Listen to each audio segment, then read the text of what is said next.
Greetings, my fellow freedom lovers, sovereign thinkers. Thank you for tuning to the LO3 podcast. My name is Craig, transmitting from the beautiful swampy Mango, South Florida, and today's date, Wednesday, March 3rd, 2021. Yeah, I saw a friend of mine I haven't seen in a while, so it's pretty cool.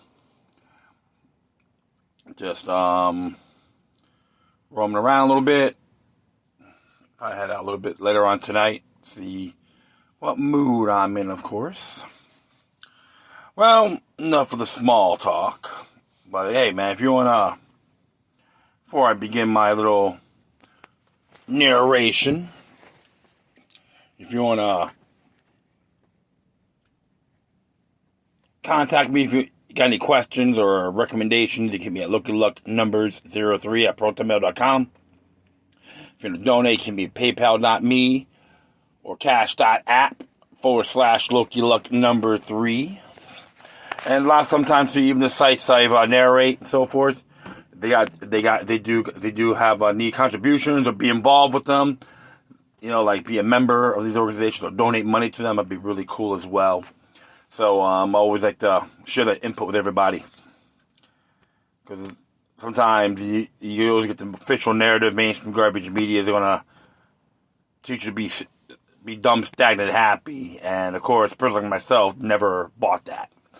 Well, without further ado, I'm going to be doing a little narration of from the Mises Institute, Mises.org. It came out today.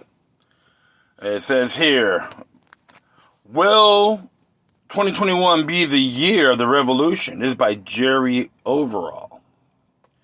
As it reads here, on the heels of the COVID-19 pandemic, unprecedented socioeconomic challenges have emerged on a global scale, including global resentment toward government-enforced lockdowns, government corruption, inequality, and climate change. In the United States, the economic costs of the pandemic have been estimated at $16 trillion. With international socioeconomic systems in flux, policymakers, economists, and forecasters are left puzzled on what is going to happen next. In this article, I provide 3 predictions for 2021. Over the past decade, there has been more social unrest and political uprisings than ever before. In 2019, there were protests in over 110 countries that were tied to inequality through the hashtag #MeToo and Black Lives Matter movements, climate change, and the further encroachment of the state into the lives of citizens, which occurred in Hong Kong. In 2020, mass anti-government protests have emerged throughout North America and Western Europe, involving police brutality against racialized communities and government-enforced lockdowns. However, since the increase in government-enforced lockdowns, these movements of discontent have been suppressed, which is worrisome because, as Sigmund Freud famously argued, unexpressed emotions will never die.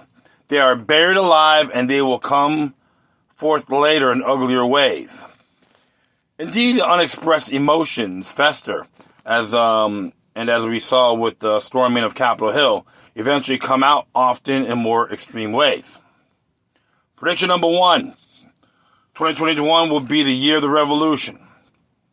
Heavy-handed COVID-19 government-enforced lockdowns will be matched with social unrest of greater magnitude until a G20 government is overthrown, with the greatest fear of any state being social unrest. Governments across the globe have strict measures in place to suppress social unrest and protest their authority. In China, for example, the Financial Times reported that the Communist Party of China, or CPC, censors the media and policies, polices protests strategically. Similar approaches to varying degrees, including mass government surveillance, have been and are continuing to use in other countries. In the United States, the magnitude of the invasion of privacy rights was exemplified by the governmental surveillance that became apparent from the whistleblowing activities of Edward Snowden, the former National Security Agency analyst. In 2013,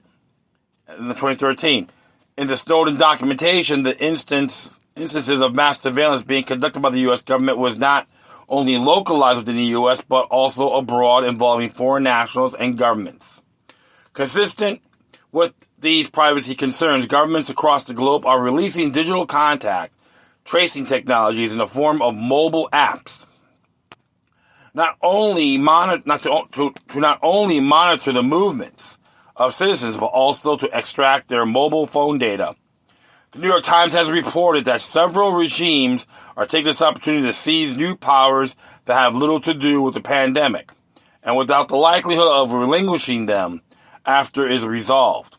To address the possibility of oppression, UN human rights experts have warned governments not to exploit emergency pandemic measures to erode the human rights of their citizens.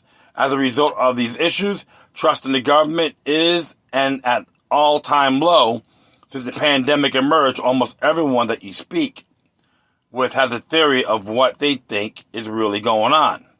It's funny because, remember, government in Latin means control of the mind.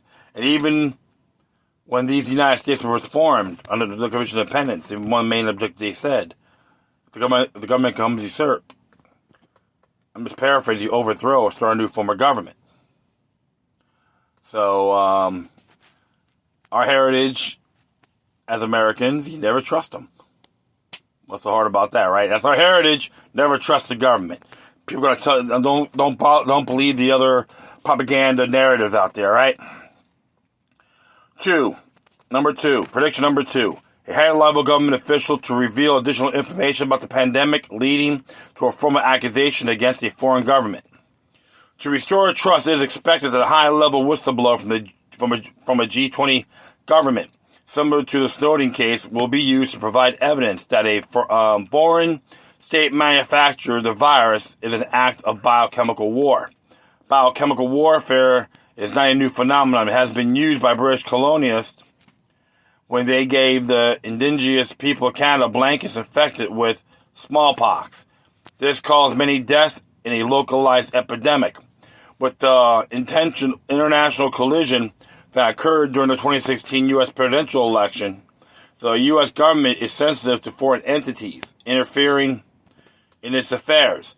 At the end of 2019, 2 years after the U.S.-China trade war began, COVID-19 emerged out of China and spread throughout the globe, causing mass social economic devastation. Although there has been anti-China propaganda for nearly 20 years, due in part to the transference of manufacturing and employment from industrialized nations to China, and now the active trade war. The U.S. president suggests that China manufactured the virus.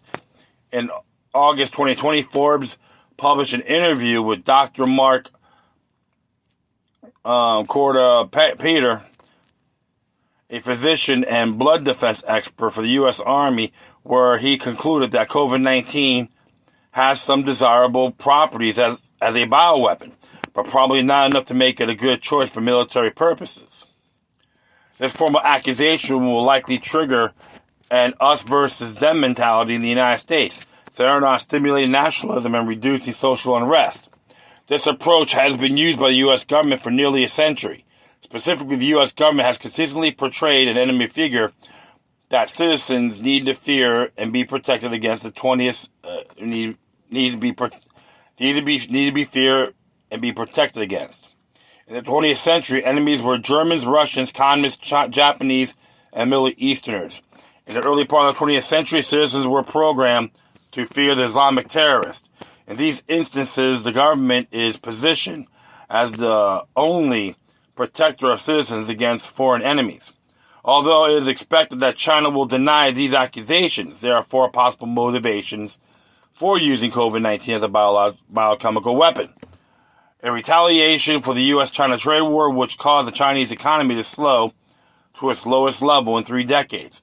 When industrial output fell to a 17-year low, this is of a strategic significance to the Chinese regime, as it has predicted that a significant economic slowdown could be potential cause of social unrest.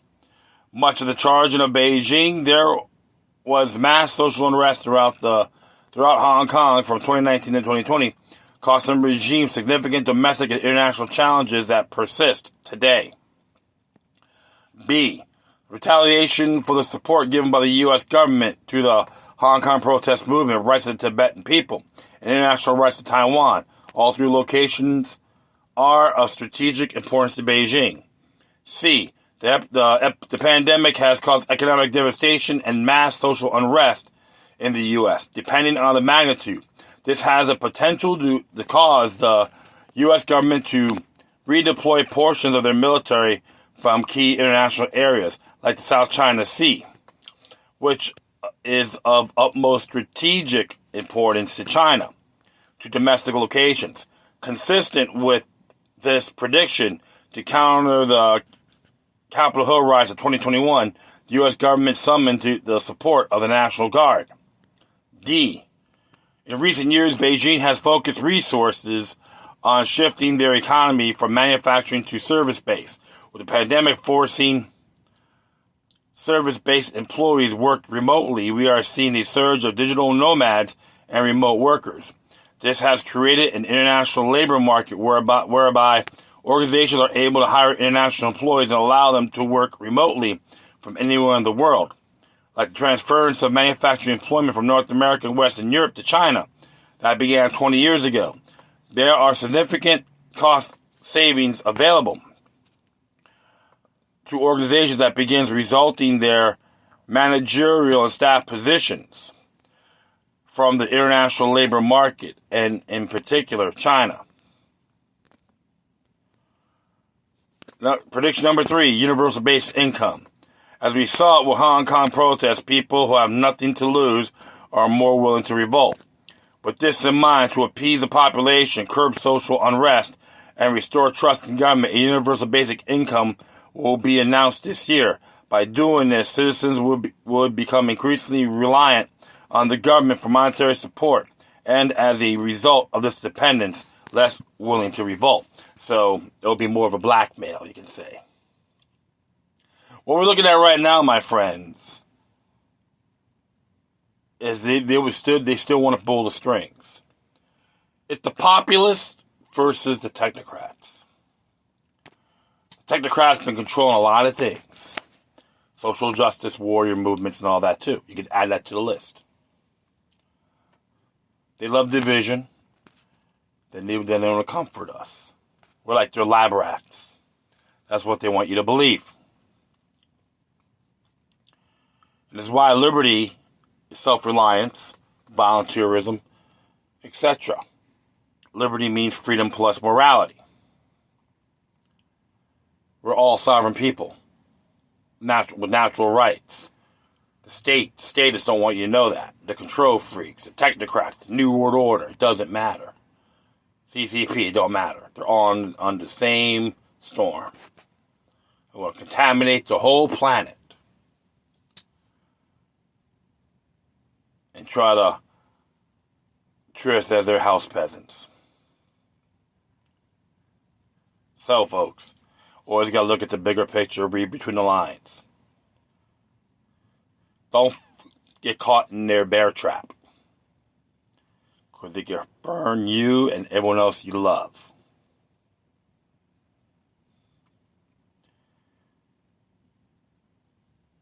COVID-19 is like September 11th. 24/7 excuse for everything.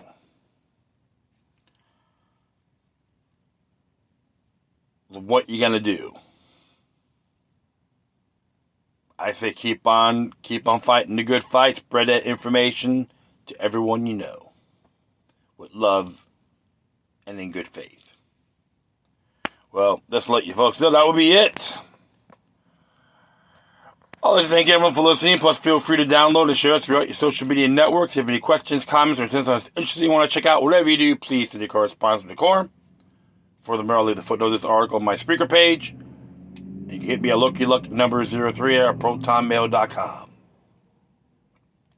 Of course, same thing with LokiLuck number 3. Just look me up at paypal.me and cash.app. And if you want to get involved with Mises.org, become a member, donate, that would be great. Alright, folks. Once again, thank you for your time. But always remember that demoniac resistance is healthy for the soul and can liberate humanity. Until next time, take care of yourselves. Keep on spreading love. And may your guardian spirits be with you.